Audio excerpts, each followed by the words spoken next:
Alright guys and girls, this is a long playing review for FIRE TYRE on the Amstrad CPC, and this was an entry in the CPCRetroDev 2020 game creation contest, and this greatly impressed me. But alas, in the end it only got 5th place overall, which kind of surprised me somewhat, as I thought it would be higher personally. But we'll discuss probably why that was shortly in the video, as we kick things off here, and we'll boot straight into the game. And an okay loading screen there, and a very nice title screen actually, with some great music, and we're going to listen to this tune in full before we start the game, just so we hear it all. And yeah, it says there, No Frills Racing Game Volume 1. Okay, so bear that in mind, no frills, but there's plenty of frills in the game. So yeah, music there, these songs are covers of Comic Bakery by Martin Galway. So this is what we're hearing on the title screen here. And there's a cover of Rob Hubbard's Formula 1 Simulator in the actual game. And I think it says there, a jingle of music by Jerome Tell. Just wait for it to update here. Yeah, JT in Space, Jerome Tell. I think that's on the game over or completion screen. Anyway, right, so this is a game by Cesar Nicolas Gonzalez, aka CNGSoft.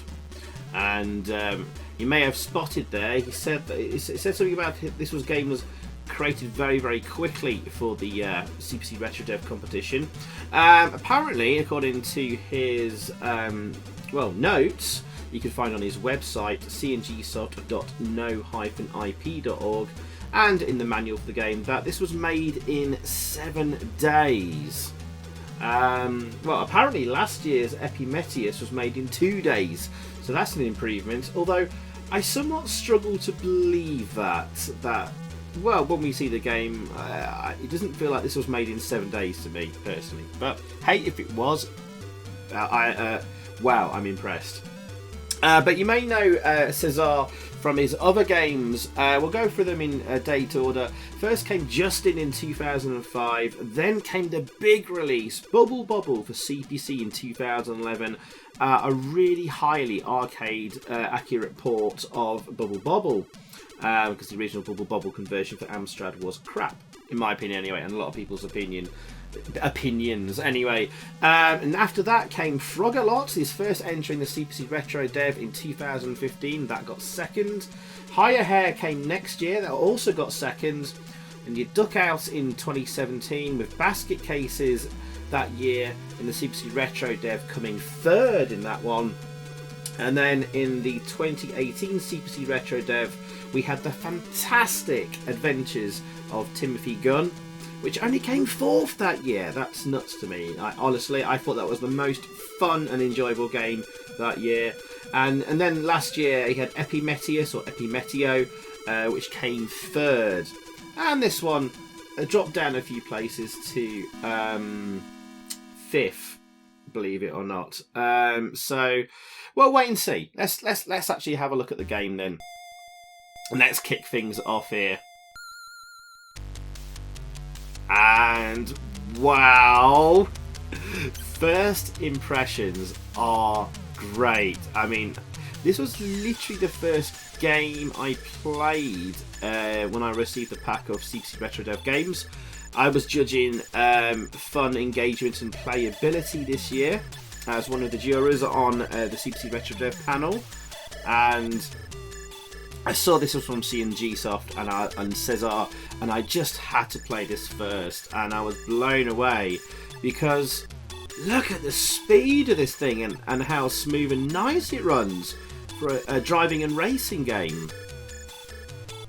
I was in love already. The first impressions are great. This looks like it's up there with all the very, very best racing games on the CPC from its commercial days. I'm talking WEC Le Mans, Continental Circus, Burnin Rubber, Chase HQ, etc. I was like, this game looks like it's going to hold its own against all of those big dogs from the early days. And the sensor speed is fantastic. It's got lovely colourful graphics. It's got fantastic presentation. The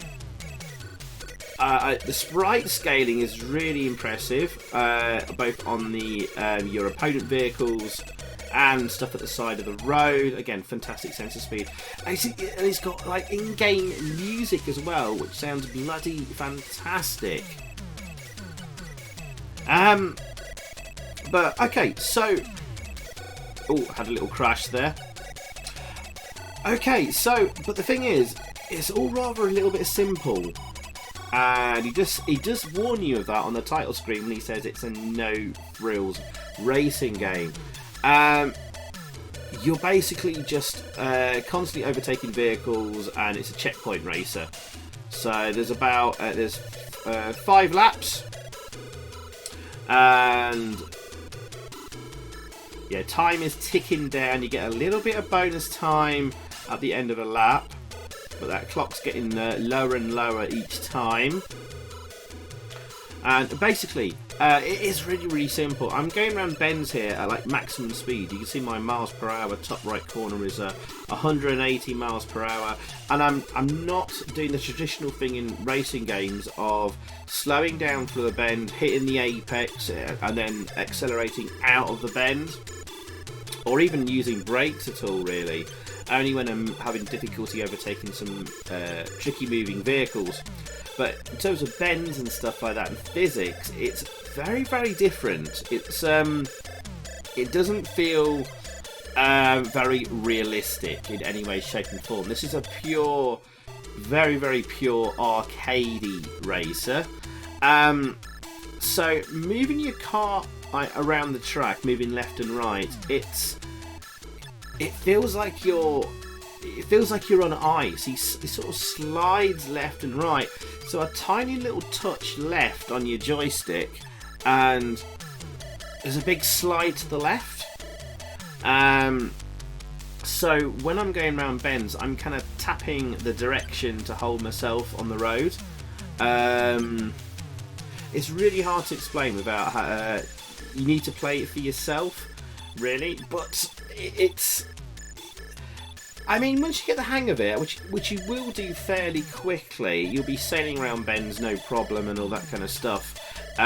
It's just kind of manoeuvring your car in between other cars in tight spaces, which will be a problem. Right, potentially here coming up, there's 2 cars I've got to pass between.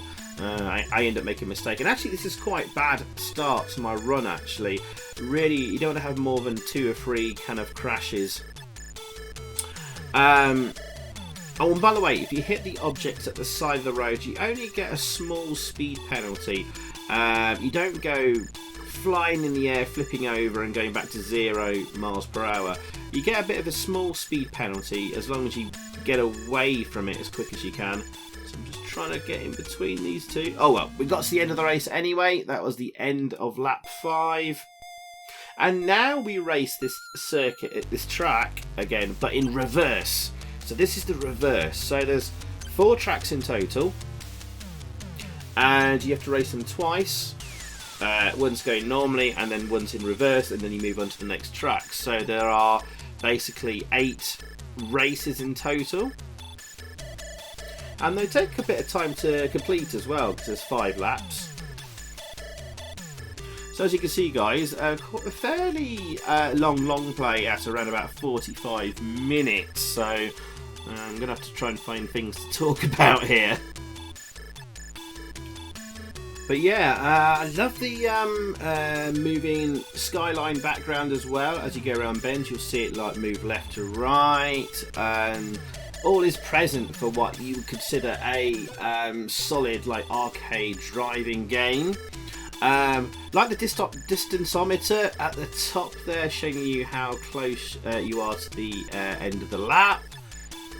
You've got the time ticking down there, your best lap time or previous lap time top right.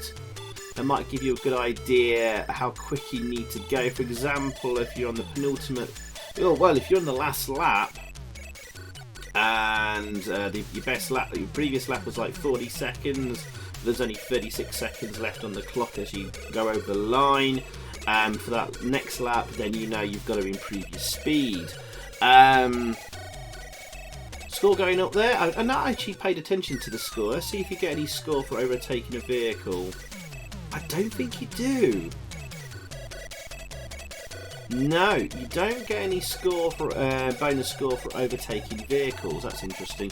For those of you that are bothered with like score attacks and getting the high scores and stuff, I guess it's not going to matter because I think everyone's going to end up with the same score probably. I don't know. Maybe you get less score if you're going at a slower speed, but then if you're going at a slower speed overall, then you're not going to be able to complete the race. So there's only two types of opponents, blue cars and red cars. Yes, it's that simple. So the blue cars kind of stay in one place. They're either at the left of the track or on the right hand side of the track. The red cars, all they do is move from side to side in a repeating pattern. And they're the most difficult to pass. They're quite awkward actually. What you'll see from me is I will sort of go almost right up behind them on one side of the road. And it feels almost too close for comfort, but see that I've deliberately gone to the left there, and then wait for him to pass the right. Don't be afraid just to come off the accelerator and tap the brake a little bit. But yeah, I heartily recommend you redefine the keys and have at least the fire button as accelerate, because you're just going to be holding down the accelerator at all times. In fact, you might as well have just made it so it auto accelerates, like in I think Pole Position has an auto accelerate, doesn't it? The arcade game, or something similar to that. Anyway, Pole Position was a big inspiration for Caesar.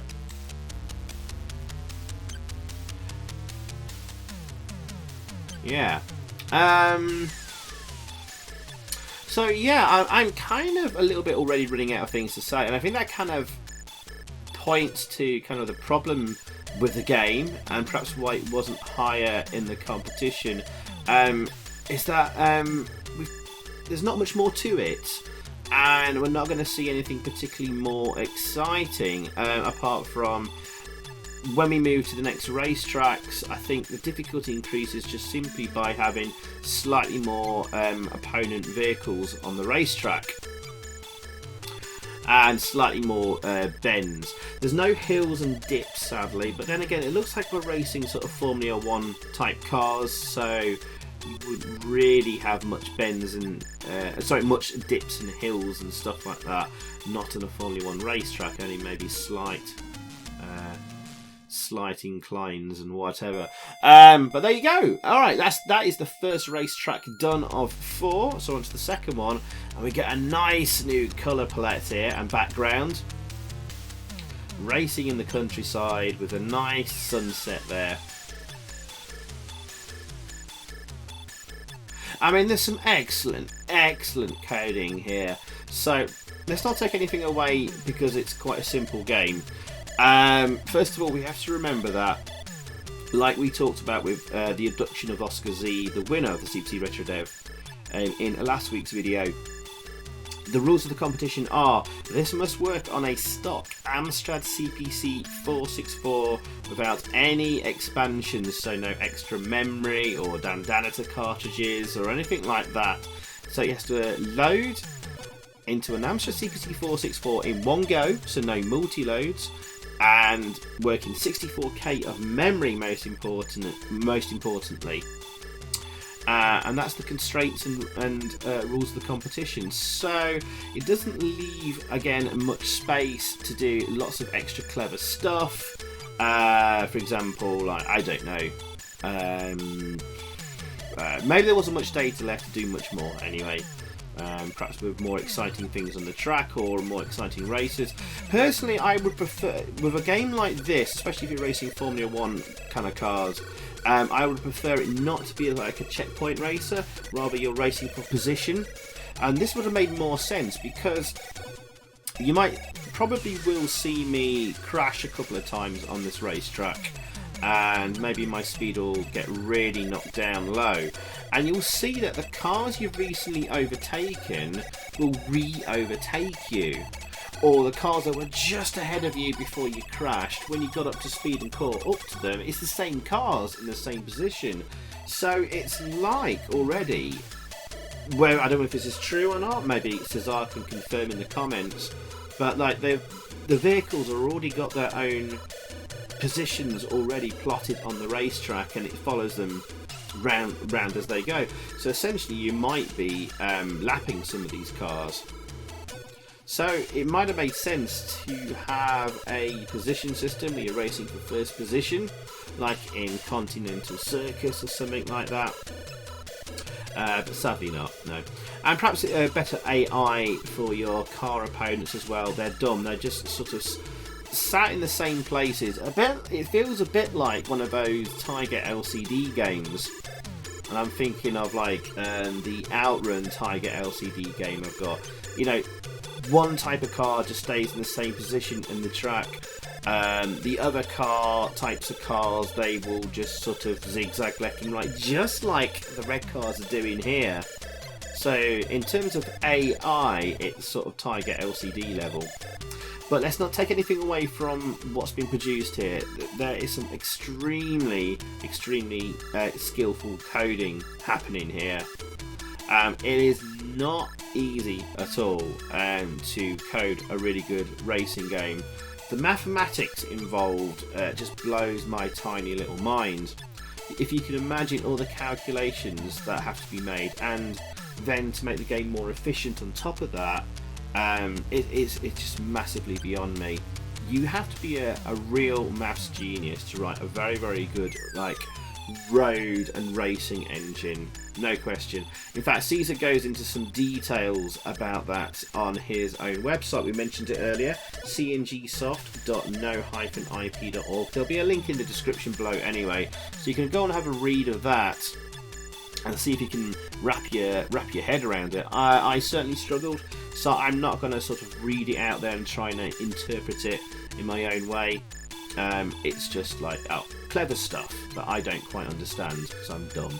But getting a racing and road engine like this working is extremely difficult, let alone at the smoothness that this is running, with the sense of speed and the scaling going on, and all that with these beautiful graphics, and also music playing in the background, taking up valuable CPU cycles and all that kind of stuff, I guess. And it's in 64K of memory. This is an insanely good technical achievement, and you know, we can't take anything away from Cesar for that. I would say that I think there could be some simple things done that would still be within the 64K of memory and RAM limitations to improve the game. I don't especially like the handling very much. I don't like how the car will skid around the track. Damn. Also, what I don't like as well is getting hit from behind when your speed gets knocked down. Look at this. This is a perfect example of the thing I hate most about this game and other racing games where that's a similar thing happens. So you've had a little crash, you've had your speed really knocked down, and you need to get it back up to speed and race on, and the clock's ticking down on you, but cars start overtaking you from behind, but they just smash into the back of you. They don't get any penalty of speed, but you do. I think that's incredibly unfair. So you continuously get your speed knocked down, you get it back up to speed, and then get knocked down again because you're not quite going fast enough. That is extremely frustrating, and that is a massive gameplay flaw. I hate racing games where that can happen. I hate it in like shoot 'em ups where scrolling horizontal or vertical shoot 'em up where enemies spawn from behind you and just career into the back of you, kamikaze style and you died, you lose all your power-ups and stuff. I hate that in shoot-em-ups. It should be just banned from all shoot-em-ups. And the same with driving games. If a car knocks into you from behind, you should get the speed boost, and he should get knocked down in speed. But I think that happens in the Lotus game from Gremlin. I think like if you get lucky, you can get a bit of a speed boost if someone rams in from behind if you've had a little knock or whatever. And I use that in my long play to get through the game actually a couple of times.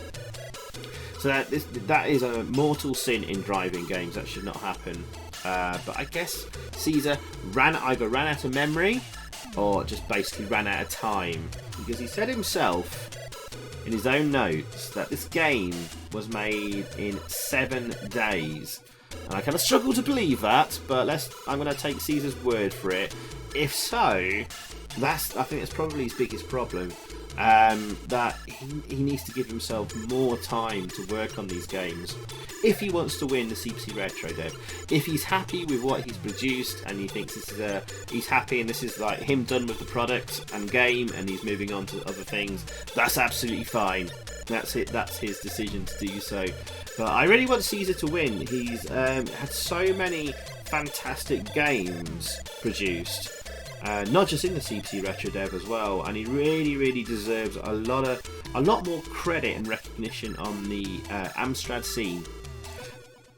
So guys, just do me a favour, keep your eyes out for games from Cesar and his CNGSoft name, and download them, buy them from. I think there's a few of his games are sold online in some places in physical copies. Maybe send him a message and give him some love, because not only has he done games, but he's also coded the CPCE emulator, which is a highly accurate Amstrad emulator. But the last time I used it, it certainly emulated the sound and music better than Win8. Its graphics, last time I used it, wasn't up to the standards of Win8 in terms of accuracy, but I'm told it is now. So obviously guys, go and check out his emulator CPCE as well, and give Caesar some love. Sorry, Cesar, I believe you pronounce it, not Caesar. And give him some love whenever you can, and some encouragement, and show him that we love what he's been doing on the scene. So just to remind you, Cesar did Justin in 2005, the amazing Bubble Bobble remake in 2011, Frog-a-Lot in 2015, again second place CPCRetroDev, Higher Hair in 2016, a fantastic isometric game in the mould of Inside Outing and Get Dexter and Head Over Heels and stuff like that. Frog-a-Lot, by the way, the game I was just talking about before, is a Nebulous kind of clone and looks absolutely gorgeous. Oh, we're on to the third racetrack and it looks like we're racing in the desert, and love the new colours and look here. Very nice. So yeah, after Higher Hair in 2016, again, that came second in the CPC Retro Dev, we've got his Duck Out conversion, which is a fantastic and cartoony looking version of a ZX Spectrum game. Great fun. He plays a duck running around with a frying pan, smacking enemies over the head with it. Some fantastic animation in that. And then in 2017, again, Basket Cases, a gorgeous looking basketball game, which came third in that year's CPC Retro Dev. And then my favourite of them all in 2018, The Adventures of Timothy Gunn, side-scrolling run and gun shoot 'em up, with some fantastic graphics and music, as always, from Cesar.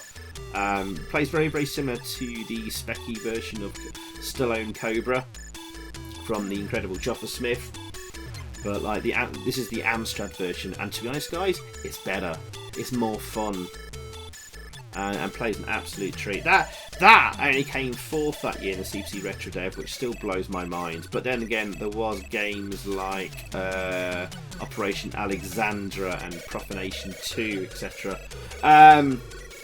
And then last year, in the 2019 CPC Retro Dev, Cesar gave us Epimeteo, or Epimetius, never sure how you pronounce that.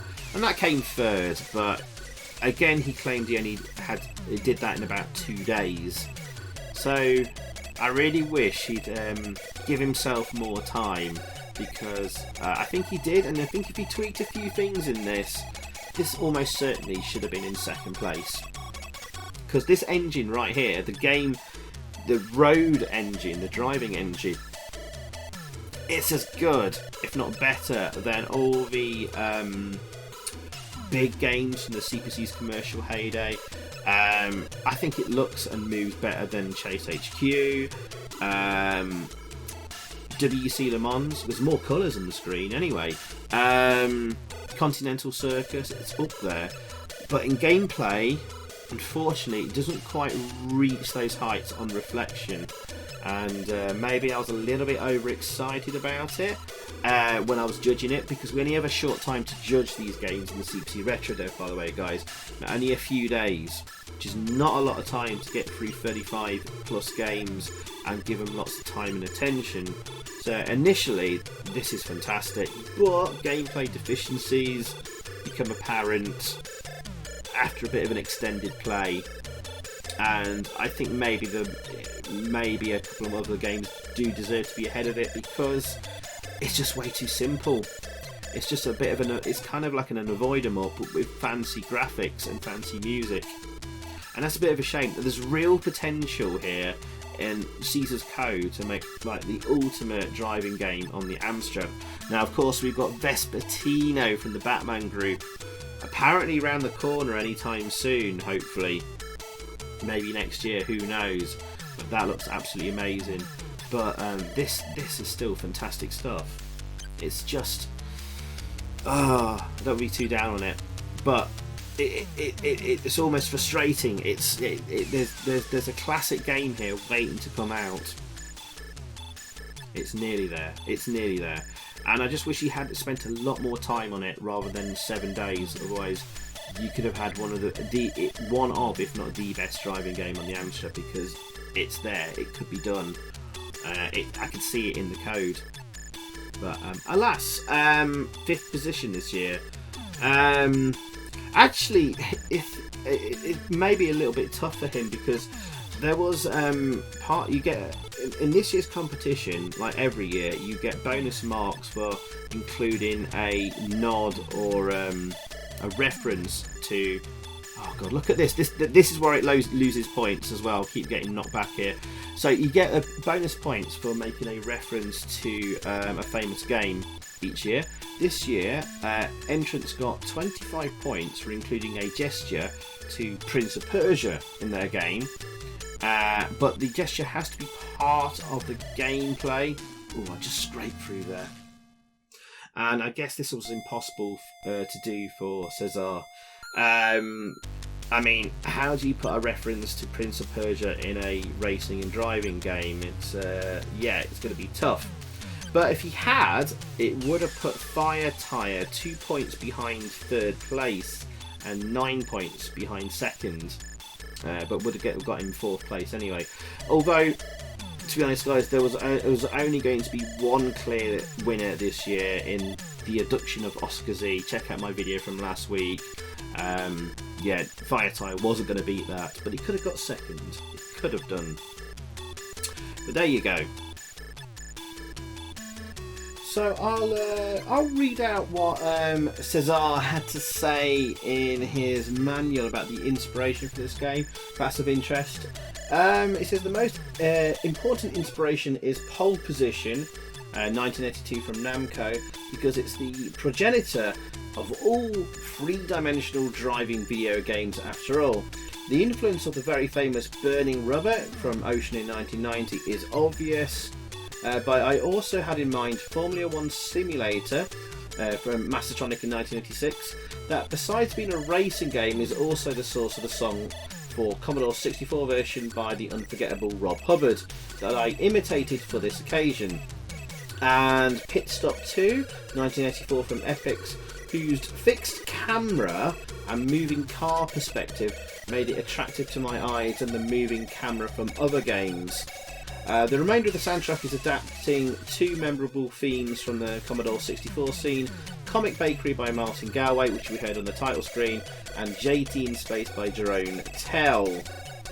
I'm not sure what that jingle is, that last one, but okay, anyway.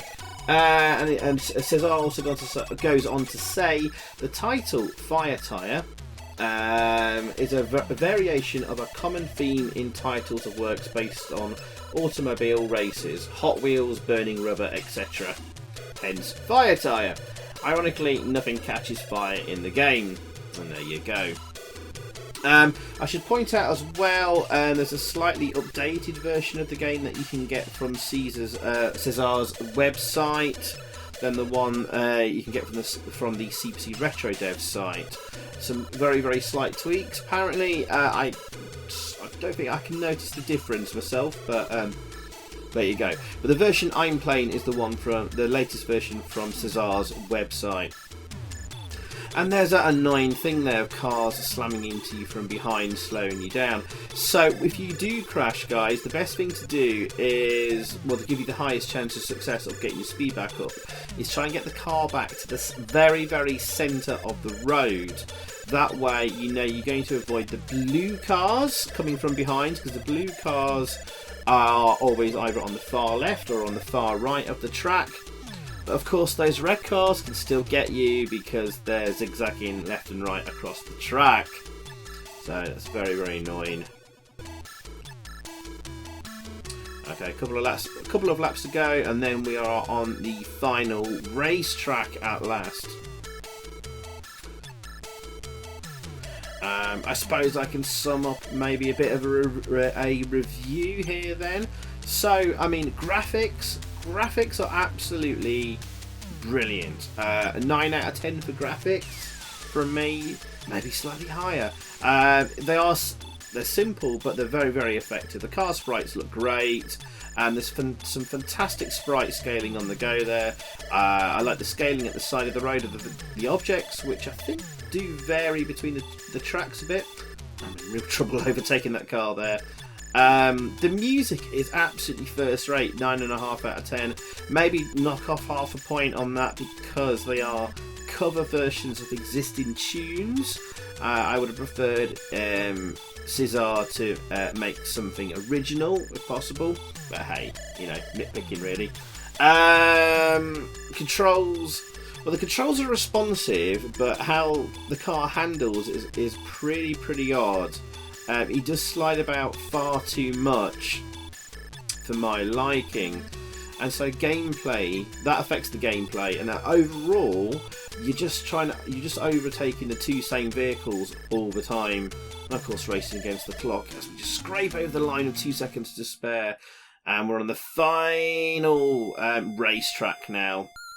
2 races, obviously this way and then in reverse, and then we've completed the game. And also I should point out that you can't choose the racetrack to start on, unlike, say, I don't know, something like Super Hang-On where you can choose, or Buggy Boy or something like that, where you can, like, Hang-On you can choose like easy track, beginner track or whatever it is, medium, hard, and then hard track or whatever. That would be nice to have that option. Because to me it loses a lot of replayability in that the first few races are actually not too hard to beat, but they go on for a long time, so I don't feel that inspired to come back and play it, not unless I've taken a snapshot before like the start of this racetrack. Because this one does present quite a challenge. There's a lot more cars on the road. I'm like, oh my god, how am I going to get through this? I'll try and get through the middle, which is near impossible because there's a pixel either side trying to get through the middle there. So yeah, the ability to choose the racetrack to start on would be good, so you can skip past the earlier easy ones. So I don't feel as inclined to want to come back and do them.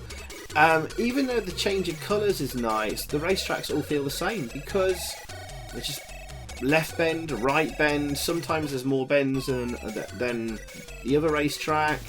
It needs more variety. As I said, I would have preferred it to be a positional racer. You're trying to get first position in each race. That would give the game a lot more longevity, atmosphere, excitement, and, well, frustration as well. And I think it was very, very, very possible by the looks of it, because it's the same cars you're seeing around the racetrack, so the game is keeping track of where each of these cars are already by the looks of it, because we're catching up to the same vehicles.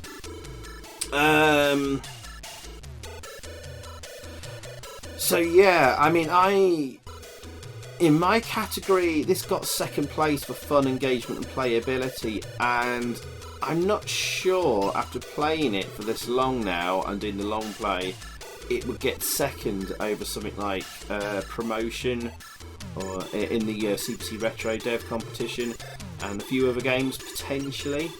It looks fantastic. The coding here is fantastic. It sounds fantastic, and the initial impressions are wow.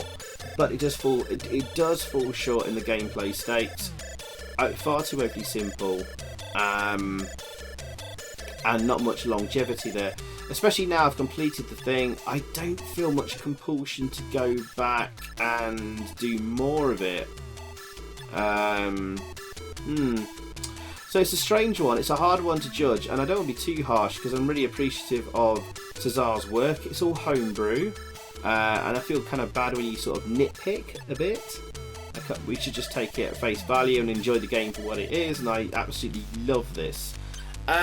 So I think within the first 10 minutes of playing this, I was probably thinking, oh my god, this is a 9.5 out of 10 game.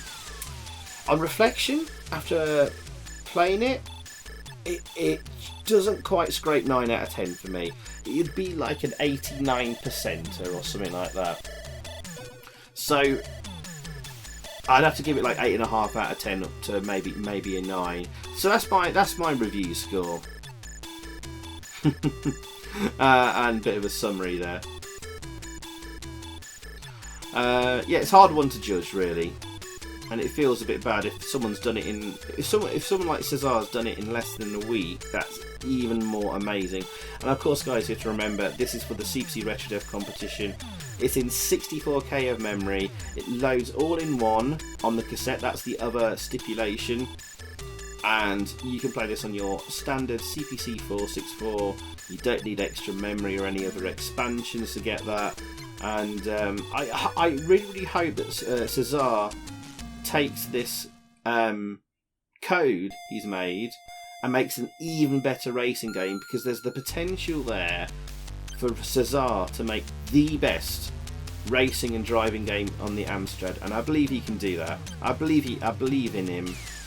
I just hope he takes the time to do it, but if he decides not to, that's absolutely fine. It's his, obviously, we all these programmers, and including ourselves, we all lead very, very busy lives now, and we're not getting paid to do this stuff.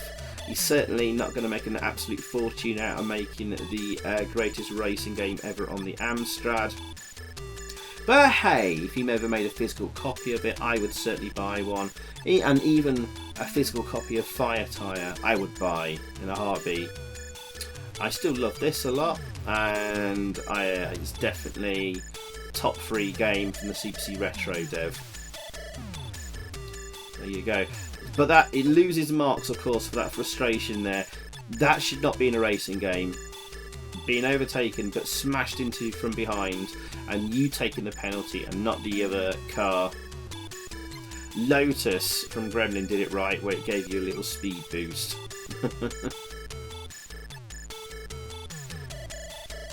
Oh, maybe you could add in pit lanes and stuff like that. Weather effects like in Continental Circus. Go and get in the pit lanes and get your wet grip tyres on and stuff like that.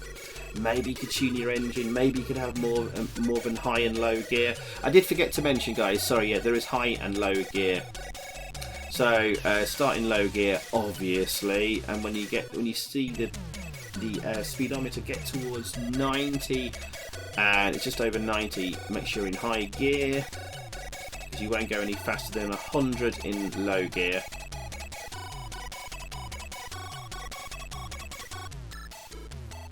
And that music never gets old, actually. Never gets irritating to my ears. and it adds a really jolly nice atmosphere to the game.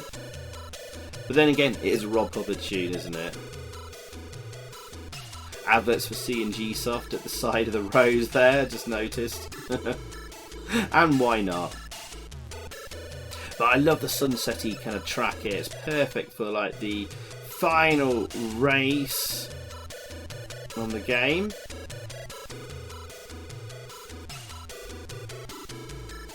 Actually, you can actually sort of, if you know you're about to make a mistake and go into the back of a car, you can actually use like driving into the side objects to slow you down to your advantage. You're absolutely panicked. You don't get too much of a speed penalty. Again, I should have probably just released the accelerator and brakes a little there just to get my bearings. But again, two cars side by side to get through the middle of. It's pretty hard, considering if you slightly tap left or right, your car skids over half the side of the road. Making positioning your car very, very, very difficult on getting through the middle of them. Next to impossible at times. It seemed a little easier to control on the CPCRetroDev version than the updated one, actually. Hard to tell. Anyway, very, very, very near the end of the race in the game here. One more lap to go, I think, after this one. The previous lap took us 38.3 seconds. See how we do on this lap and how much left on the clock we get given. 41 seconds on the clock, and we did that lap in 36.5, so you mustn't lose about 4 seconds here, otherwise we'll be out of time. So we may allow ourselves one crash here. Anything more than that and we'll get timed out. Oops, I hit the side of the road there a little bit too much. Maybe panicking a little. And of course, we need better AI with the drivers here. Some different, maybe all it needs to be is some different patterns. Oh god, we'll be cutting it close here. But yeah, some different patterns on for how the opponent cars move about the track. And anyway, there we go. We've done it. Congratulations, you win. Now improve your lap times. Well, yeah. It's a shame you can't save the lap times out to disc or something, because it's obviously a tape game. But, and this may well be the JT in Space song by Jerome Tell that Cesar was on about.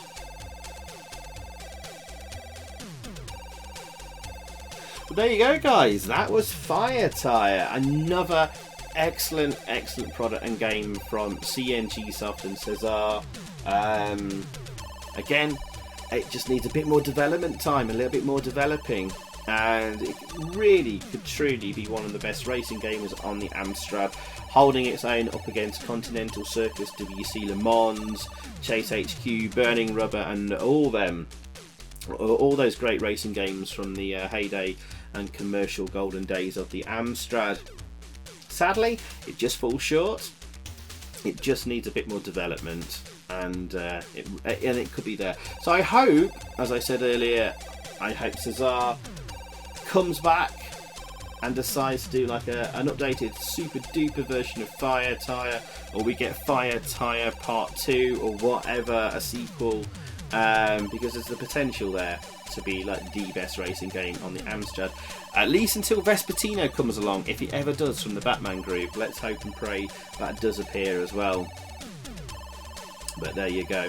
So yeah, what did I give this? 8.5 out of 10, maybe a 9. It'll be an 89% if I did percentage scores. Graphics and music presentation, all 9.5 out of 10. Just gameplay,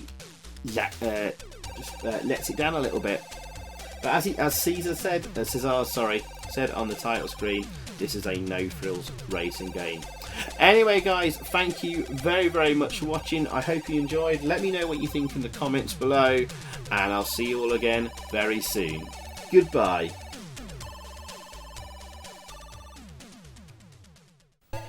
So thanks for watching, guys. I hope you enjoyed that. If you did, please click a like below, leave a comment, and also subscribe if you haven't already. And over that way, there's another video for you to check out. Xyphoe, out.